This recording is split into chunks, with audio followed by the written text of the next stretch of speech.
नमस्कार, स्वागत आहे तुमचं रुपालीज फूड कल्चरमध्ये। मुलांना शाळेमध्ये 2 टिफिन द्यावे लागतात, एक जेवणासाठी आणि एक स्नॅक्ससाठी।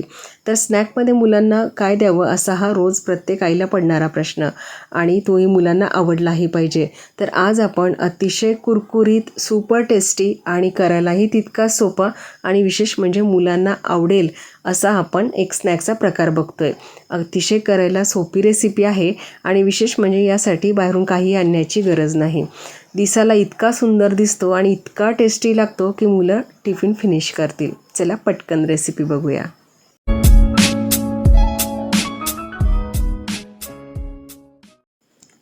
तर आता गॅसवर मी कढई ठेवली आहे आणि त्यामध्ये 1 वाटी मी असं पाणी घालून घेतलं आहे। आता त्यामध्ये आलं, लसूण आणि हिरवी मिरचीचा 1 चमचाभर असा ठेचा घातला आहे आणि आता यामध्ये आपण याला चवीपुरतं मीठ घालूया आणि मस्त पाण्याला एक गदगदून अशी उकळी येऊ देऊ। तर आता हा स्नॅक आपण तांदळाच्या पिठापासून बनवतो आहे। तर आता यामध्ये 1 पळीभर तेलसुद्धा घातलं आहे आणि इथे मस्त आपण हिरवीगार कोथिंबीरसुद्धा घातली आहे। आता सगळं छान असं मिक्स केलं आहे। आता बघा यामध्ये वापरलेलं सगळं साहित्य आपल्या घरातच असतं, अगदी झटपट तयार होतं। आता एका वाटीमध्ये मी तांदळाचं पीठ घेतलं आहे आणि आता या पाण्यामध्ये आपण हे सगळं मिक्स करून घेऊ। आता गॅसची फ्लेम इथे मध्यमच ठेवली आहे।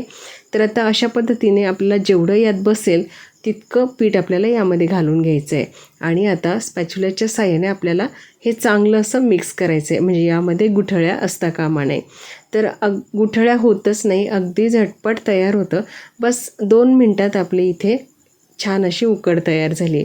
तर आता आपण याला खाली उतरून घेऊया आणि याला थंड होण्यासाठी बाजूला ठेवू। तर हाताला चटका बसणार नाही इथपर्यंत आपण आता हे मिश्रण थंड करून घेतलं आहे। आता हाताला तेल लावून घ्यायचं आहे आणि याला असं छान असं चांगलं तिंबून घ्यायचं आहे। तर अगदी मस्त सॉफ्ट असं आपल्याला ह्याचा गोळा बनवून घ्यायचा आहे। तर आपण जसं जसं आता हे मिश्रण तिंबून घेऊ तसं तसं आपल्याला हे थोडं सैलसर वाटतं। तर आता यावेळेला आपण थोडंसं वरतून तांदळाचं पीठ यामध्ये टाकलं तरी काहीच हरकत नाही। आता आवश्यकतेनुसार थोडंसं पीठ आपल्याला यामध्ये मिसळायचं, खूप जास्त पीठ यामध्ये घालायचं नाही। तर आता बघा खूप छान असा डो आपला इथे तयार होतो, हाताला अजिबात चिकटत नाही इतपत आपल्याला असा मळून घ्यायचा आहे। तर बघा आता असं खूप छान असा मळून घेतला आहे, यामुळे काय होतं आपले जे तयार होणारं स्नॅक आहे ते खूप छान असं सॉफ्ट आणि प्लेन तयार होतं। तर बघा अशा पद्धतीने आपल्याला डो तयार करून घ्यायचा आहे। तर आता एक पोळपाट घेतलं आहे, पोळपाटावर आपण थोडंसं तेल लावून घेऊ। आपल्याला याला कोरडं पीठ लावायचं नाही कारण आपण याला तळून घेणार आहोत। तळल्यानंतर आपण याला लावलेलं पीठ तेलात मिसळतं आणि मग ते आपल्या स्नॅकलासुद्धा लागतं आणि मग त्याचा रंग बदलतो। तर आता इथे तेलाचा वापर आपण करतो आहे, पिठाचा वापर करणार नाही। तर अशा पद्धतीने आपल्याला अशी पोळी लाटून घ्यायची आहे, खूप जास्त जाडही नाही आणि खूप जास्त पातळही नाही। तर याच्या कडा अशा उलतात तर अजिबात टेन्शन घ्यायचं नाही, आपण याच्या कडा कापूनच घेणार आहोत। तर अशा पद्धतीने थोडंसं हाताने जुळवत आपल्याला याची अशी पोळी लाटून घ्यायची आहे। तर अशी खूप जास्त जाड नाही आणि खूप जास्त पातळ नाही। आता याच्या आपण कडा कापून घेऊ आणि बघा अशा कडा कापल्यानंतर खूप छान असं प्लेन आपल्याला चपातीसारखं इथे चपाती तयार होते। तर आता अशा पद्धतीने कडा कापायच्या आणि आपल्याला जशा आकारामध्ये हा स्नॅक तयार करायचा तशा पद्धतीनं याला कट करून घ्यायचं।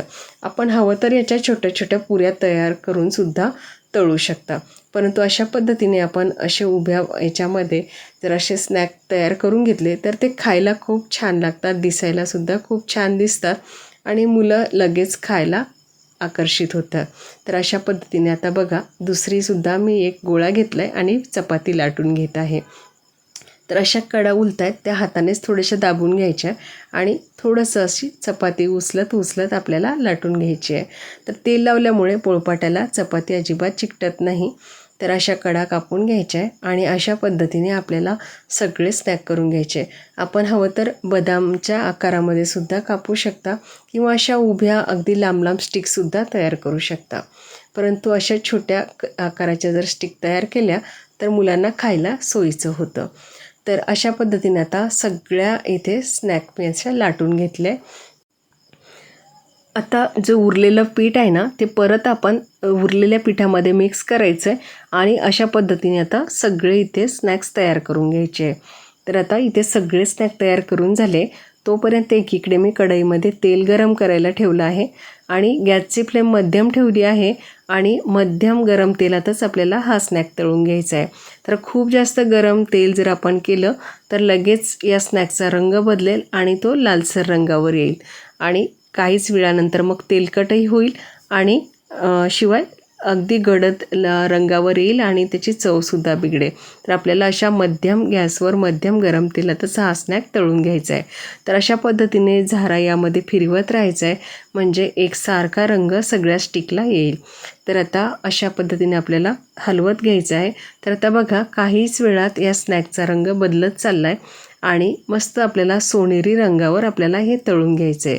तर खूप जास्त लालसरही होऊ द्यायचं नाही आणि खूप जास्त असा पांढरक्या रंगावर सुद्धा आपल्याला तळून घ्यायचं नाही. तर मस्त असा सोनेरी रंग येईल इतपत आपल्याला तळून घ्यायचं आहे.